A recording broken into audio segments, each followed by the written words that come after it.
Thank you, everyone. Let me start by thanking Banco de Mozambique for having us here today. I'd like to thank AFI for giving us an opportunity to speak. We have spent the last 10 years talking about enabling digital access. We've talked about mobile money. We've talked about mobile financial services, digital financial services, and enabling regulation to make all of this possible. And there has been tremendous work done by mobile operators, banks enabling mobile banking. But very quietly in the background, some of us started thinking about this: cash. Cash is, interestingly, an old form of financial inclusion. I know it's become a little old-fashioned talking about cash, and today, for demonstration purposes and out of respect for our hosts, I will hold up Medicash. This Medicash has actually made some pretty amazing things possible in the last century. One, it has made it possible for countries to define their financial boundary with a sovereign currency. So in Mozambique, it is a metical. In India, it's a rupee. In the US, it's a US dollar. In Mexico, it's a peso. This sovereign nature of cash has actually made it possible for the entire population to handle it, to make transactions in it, and to trust it. And that trust comes from the trust they place in the central bank. In Mozambique, it's a 40-year history of Banco de Mozambique. So when we started thinking about this instrument called cash or currency, we wondered what would happen as our digital revolution takes cash into the digital realm. And the answer to that question came when we brought a research and development group together, made up of engineers, made up of scientists, and we asked them to solve that problem. And we have solved the problem. We realized that it is possible to create a central bank issued digital currency that is issued and circulated exclusively by the central bank of the nation, that will work over any digital platform. Central bank issued digital currency. You could also call it central bank issued digital legal tender. The same thing as paper cash. So we looked at this very interesting instrument. Again, Banco de Mozambique, I'm using your instrument for illustrative purposes only. And we realized that this instrument has evolved over time to become the most secure piece of paper in the world. And central banks control the issuance and the distribution of this security instrument. And as we unraveled this security instrument, we realized that it is a piece of cotton-based paper on which various security elements have been layered and bound together in such a way that it cannot be taken apart. And it allows the central bank to govern this with very simple regulations. And the regulations say only the central bank can create it, only the central bank can destroy it, and it is legal tender. So we said, can we do the same thing digitally? Well, it turns out that the technology exists to do just that. Again, for demonstration purposes, we realized that you can take a digital message, wrap it in multiple forms of security. So, whereas you have a watermark on paper, you can put a digital watermark on a digital instrument. You can add to it a digital signature. You can add to it a digital serial number. And by layering these together and binding them into a single instrument, you have essentially created a central bank issued digital currency. That then creates the birth of a digital metical. If Banco de Mozambique issued a digital instrument, they can now deem it digital legal tender. This digital currency now has the ability to operate under the same governing principles of paper currency. Central bank issued, legal tender. Very simple regulation. Because of very simple regulation, anyone can handle it. It is in many ways an instrument of financial inclusion. Adults, youth, men, women, anyone can handle this digital legal tender. And an age-old problem in the digital world that we think of as interoperability gets essentially solved.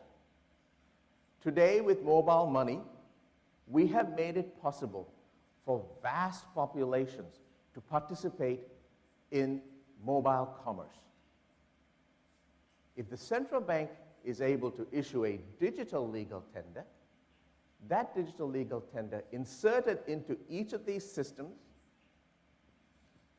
for example, a digital metical inserted into Vodacom, becomes digital legal tender that can then be distributed using these mobile systems to the public as a whole. Not only can you do that, but because a metical is a metical is a metical, you have solved the age-old problem of interoperability.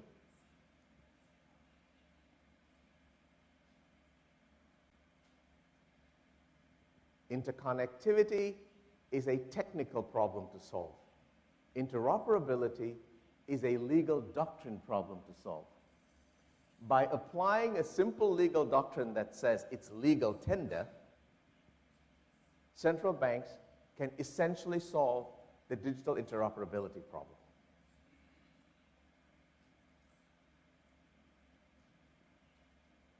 So what does the future look like? Today, central banks issue paper and coin currency as legal tender. So base money, also sometimes called M0, is the sum of the value of paper and coin currency. As we move to the digital world, a secured digital instrument issued exclusively by the central bank allows us to participate in paper notes, coin currency, and digital currency. So M0 is controlled by the central bank and known by the central bank. And the sum of the three will be our M0 going forward. Now, there are people who predict that paper currency will go away or coins will go away. We don't know that, and frankly, we don't necessarily even think that. But we do believe that by digitizing the currency, the central bank can invite all digitally enabled public. They can invite banks, commercial banks. They can invite mobile money operators, digital financial service providers, and the wider public to participate in base money in paper, coin, and digital form. Now, I'm sure a lot of you are thinking, how do you actually do that?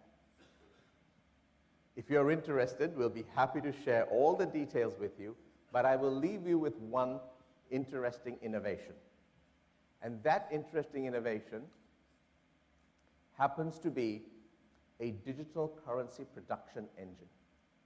This digital currency production engine is able to create this digital currency on a completely offline fashion. This device will be controlled by the central bank. It'll be kept in a vault. It will not be connected to the network, and it will only become operational when a central bank chooses to put it into operation. This is a major innovation and a major breakthrough that is now being actively piloted around the world. And the requirements for building this has come to this group of researchers and developers from approximately 30 central banks who have provided input as to how this should work. And as this is moving from pilot into reality, we thought this was a wonderful opportunity to share this breakthrough with you. Just a note of historical precedence. I'd like to talk about what happened in what we call the antebellum era. About 150 years ago, when carrying gold coins and silver coins became impractical, and I'll use the US as an example, and security printing became popular, various entities started producing their version of paper money.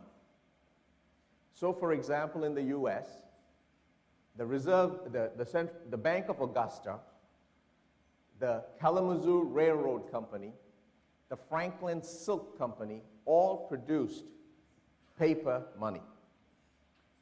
Most of them even called it a dollar. Along comes the central bank, the Treasury, and the Federal Reserve System. The biggest problem with all of these monies, it turns out, was a lack of interoperability.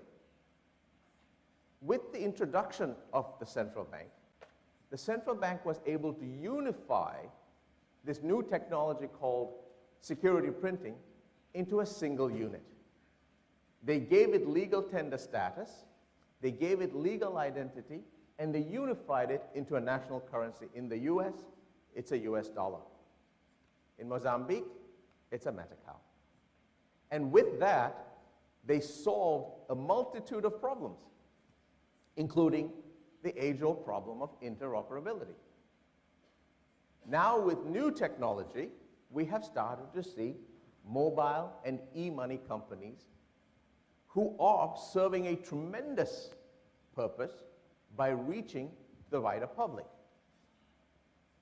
To solve the problem of interoperability and to create a common standard upon which the whole nation can operate, the central banks can now issue a digital legal tender.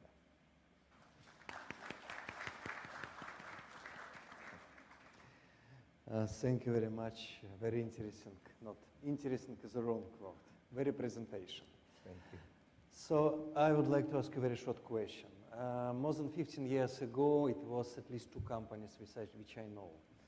First one was trying to make a business issuing some kinds of code digital tokens or something like that.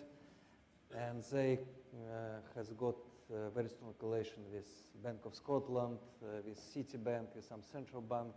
But now the name is forgotten and nobody knows about DigiCash. DigiCash. It's the first case.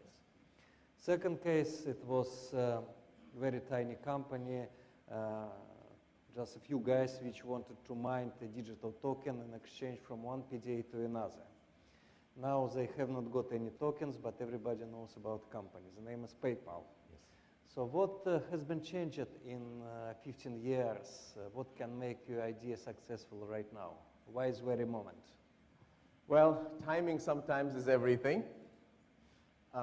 15 years ago, when DigiCash as an idea came up, the distribution networks that we see today didn't exist. These magical distribution networks that we think of as the internet and that we think of as mobile systems did not exist. We did not have 80, 90, 100% of the population having direct access. And so what DigiCash did was they had to build both the system and the digital instrument. In our modern case, the systems already exist. The mobile money operators have put the systems out there. They've connected to the public. The internet is widely available. What we are talking about is creating the instrument that will then operate across these systems, leverage those systems, and giving that instrument that base trust that only the central bank can give it. So the possibility of bringing the central bank's ability to issue a legal tender and mobile operators and banks and internet service providers like PayPal to distribute it is what makes it very much a reality, and also makes it a reality for the wider public. So when we talk about innovation enabling inclusion, that would not have been possible if these networks had not been built up.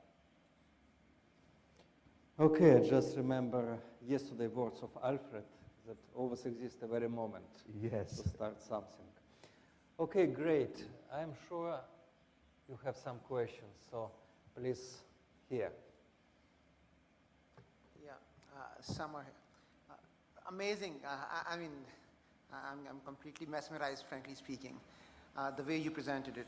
The questions, there are a couple of questions. One is like, I still don't understand how would that work when the central banks would like to do their monetary policy expansion or contraction. How would that operate under this one? And secondly, I still don't understand how would it be possible that no one else would be able to issue this money, because you see, I don't know whether it's something confidential in your business trick or not, but the point is that when the mobile money can be created by a cellular company, you see, like in case of where we have got this mobile, you see, money operators, how would that be controlled? So these are a couple of questions. Thank you. Thank you. I won't delve into the technology, but I will talk a little bit about the principle of how it's done. What we have been able to do is create a digital object with a quantum size associated with it. And if the quantum size happens to be a value, so let's say the central bank issues or creates 1 million Metacash, it is possible at all times to sum the units that are in circulation to have a very high degree of confidence, if not a perfect degree of confidence, that only 1 million subunits of that original Metacash that was issued is circulating. So there is a quantitative effort that takes place in real time to give the central bank confidence that only what was created is operating.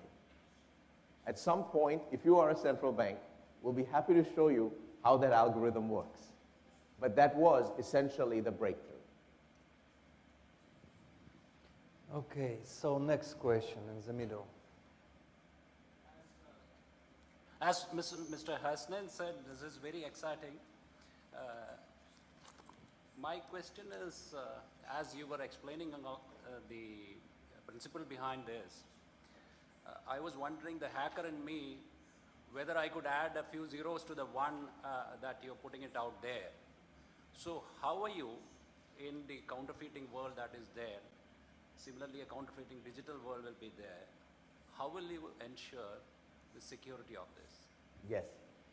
So, first of all, that is a given. The security has to work. If it doesn't work, the principles can't be held together to make it legal tender. You understand that. But the essential breakthrough is that by the central bank imposing the quantitative value and then enabling what is an operating system inside of all of these payment systems, you're able to actually know that zeros are not being added to it. And this particular unit, by the way, morphs every time it transacts.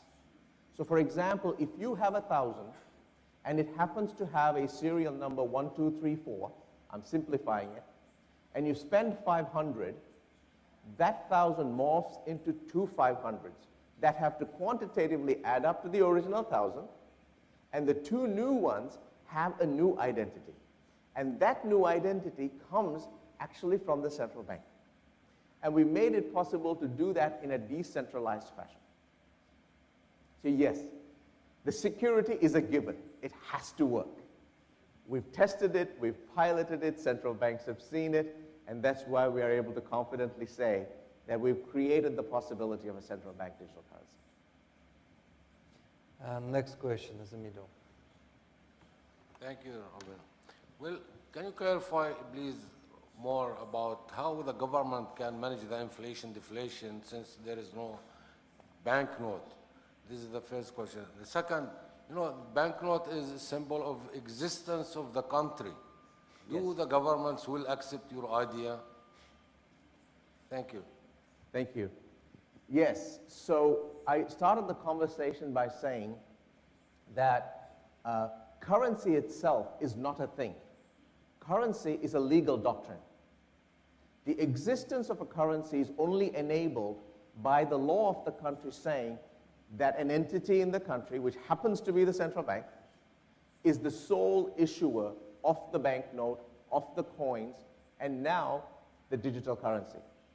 That digital currency has to have the imprint, a digital imprint, and or the digital DNA that we call it, of the bank itself and of the country.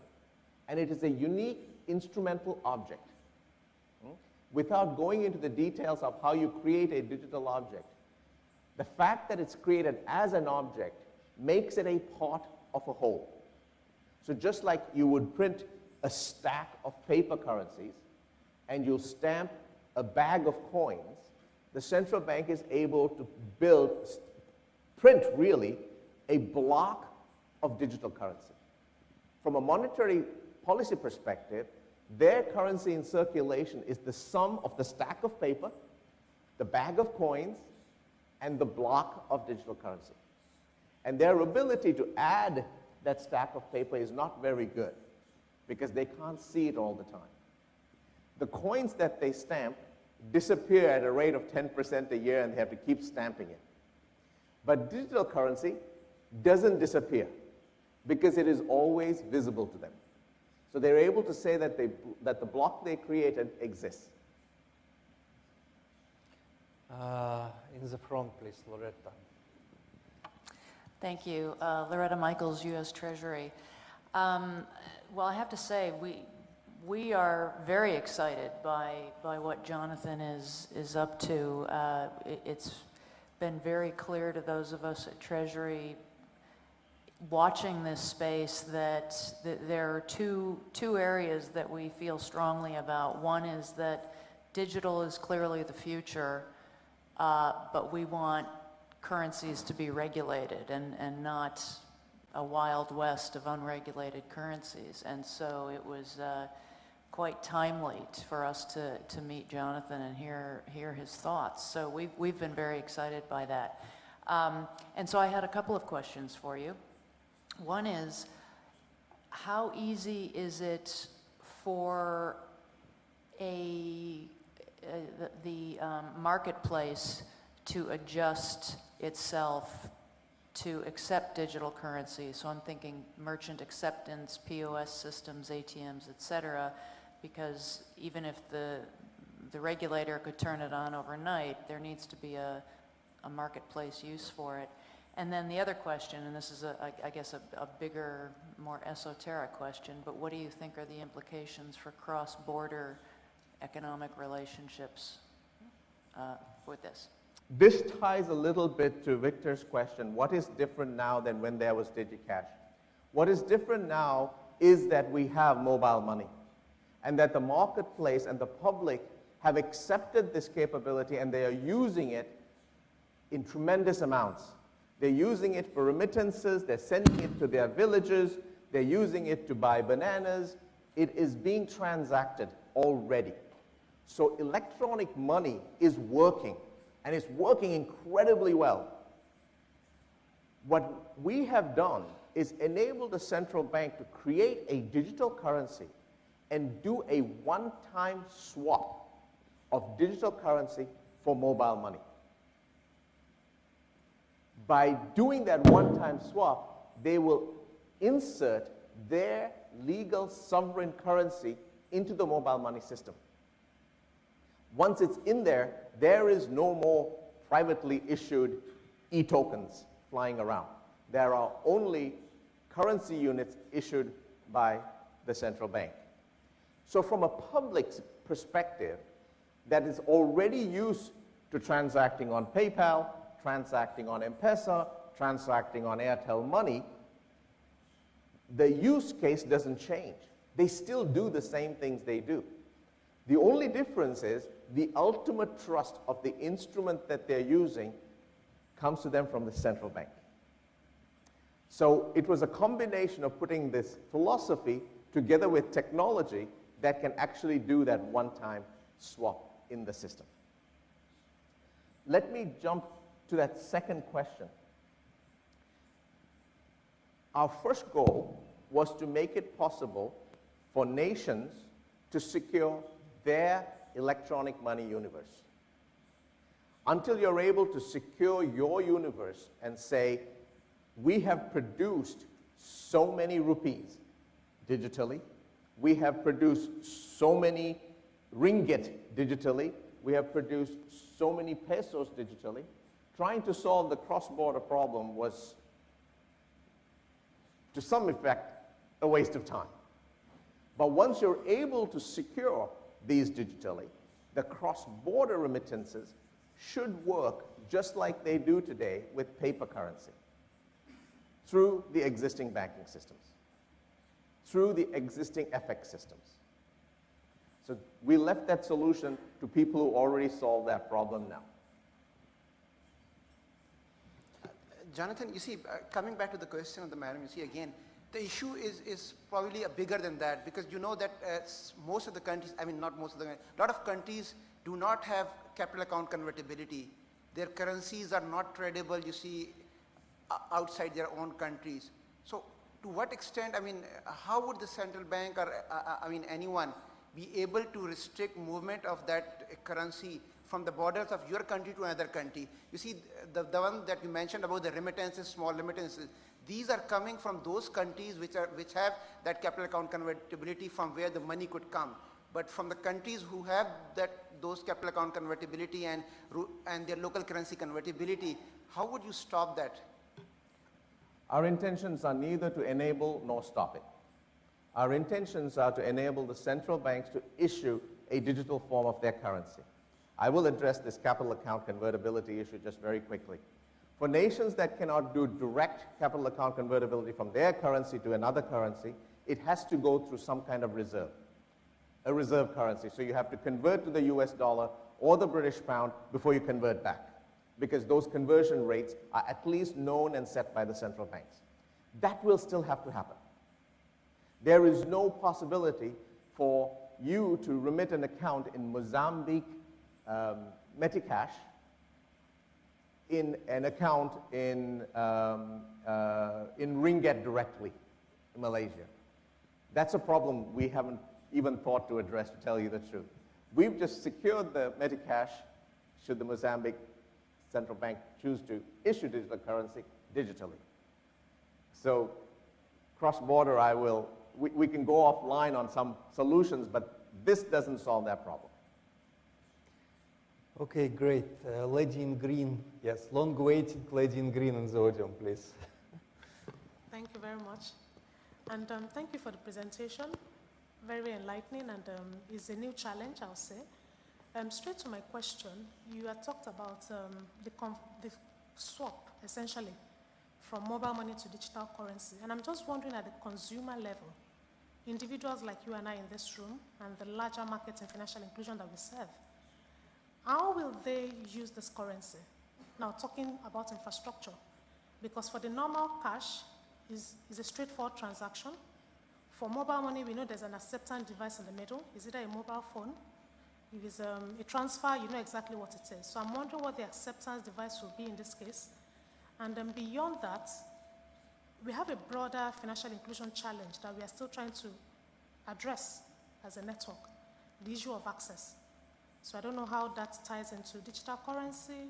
From where we are, how do we get to where we want to go? Thank you. So to access physical currency, you need physical access. And we've talked about the inefficiency of physical access, having to go somewhere to pay somebody. That is a problem of physical access. We take it for granted, but it exists. Digital currency works essentially the same way. You have to have digital access. Some form of electronic access is a must.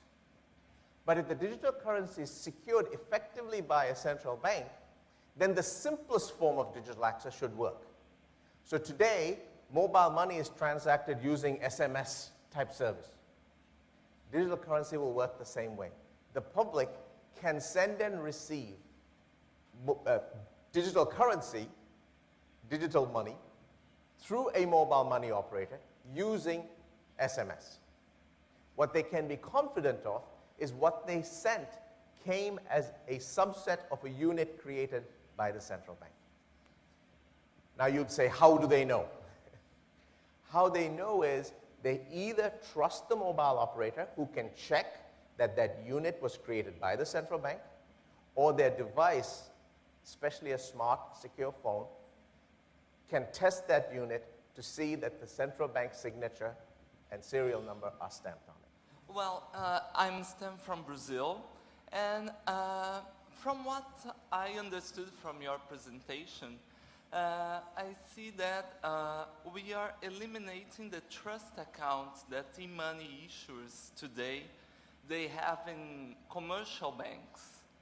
And what I'm thinking is, won't we have a new war between banks, traditional banks, and these e-money issuers with this new digital currency issued by the central bank? Because then the commercial banks will lose all these trust accounts. Okay, I'll talk about the trust accounts. The trust accounts are a temporary measure that we have put into place to enable mobile money and to protect the public. And it made a lot of sense. What happens to the trust account or the escrow account or whatever we call it in different countries is that it goes back to the central bank. So what happens is the central bank issues digital currency in exchange for the money that's sitting in the trust account. So the trust account becomes exactly like this. This is a trust account with the central bank. One other little point I want to make, and this also earns the central bank its one major source of income, seigniorage. Digital currency will continue to earn the central bank seigniorage. Okay? What happens to the commercial banks? Well, it turns out that this currency is what enabled commercial banks to exist in the first place. Digital currency will flow through commercial banks exactly like physical currency flows through commercial banks. In fact, commercial banks spend an inordinate amount of time and money counting this stuff and picking out the dirty ones and sending it back to the central bank and hiring security services to move this stuff around. They can handle it in digital currency. The other brick and mortar problem we talked about the public needing to go to a commercial bank with a bag of money to deposit it, goes away. Equity Bank talked today about enabling digital transactions. People will be able to deposit and withdraw digital currency without having to go to a branch.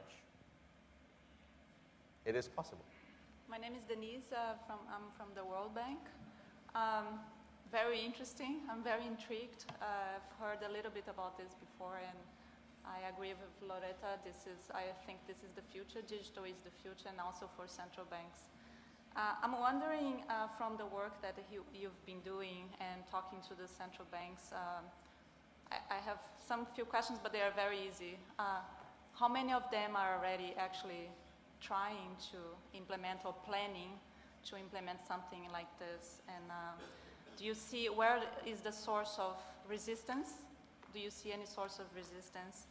And last, I'm curious about what is the level of comfort with central banks about the channels for distribution, because the channels is third parties, right? And nowadays they just need to transport the cash, which is something very palpable. But then with digital currency, they will need to trust the e-money distribution channels and to get to the device in the hands of the consumer. The reception has been tremendous. The working through the details as to how to adopt this through their normal processes and getting the multiple organizations within the central bank to understand it and cross-pollinate has taken some time. Because this touches every part of the central bank. The currency department is involved, payment systems is involved, banking is involved, and I haven't showed you the part about research and policy making. They're involved. Every part of the central bank is involved. And bringing them together, giving them a chance to understand it, and moving it along is a slow, steady process. Of the 30 central banks, I would suggest that about a half of them are on the verge of making serious decisions about this. They have been watching our pilots, understanding how it works, giving us their requirements so we can keep refining this thing. And one major requirement was the answer to your last question, which is, can we have a dashboard to see what's happening in our distribution channel?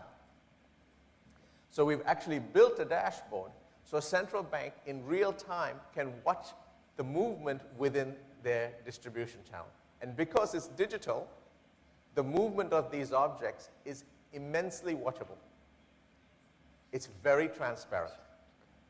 This whole agenda basically presupposes that certain conditions are in place. You did talk about security and access to technology. I think you're also aware that the use of cash in Africa is very high, so I'd be interested to know, firstly, what time frame would you see something like this happening in, say, in an African country? And then secondly, for something like this, I think you do need to have some sort of pilot. So I'm interested to know, among the countries you referred to, are these developing countries or developed countries that want to kickstart this work? Thank you. Thank you. It takes us a little bit back to how we were formed in the first place. We are a mission-driven organization that looked at a singular way to address problems we saw were going to come up in the creation of mobile money and e-money systems. We were trying to solve it in a singular way. And as a result, we targeted and tried to understand countries that had a high use of physical cash, low banking penetration, and high mobile penetration. As a result, we are concentrated very heavily in our work in and around Africa, in and around Southeast Asia and South Asia, and in several countries in Latin America. We actually think that the Global South will leapfrog the developed markets in taking advantage of digitization, mostly because of low banking penetration, high physical cash use, which is a very expensive instrument to produce and maintain, and high mobile penetration. So I hope that answers your question. Okay, so thank you very much. Thank you, Victor. Thank you, everyone.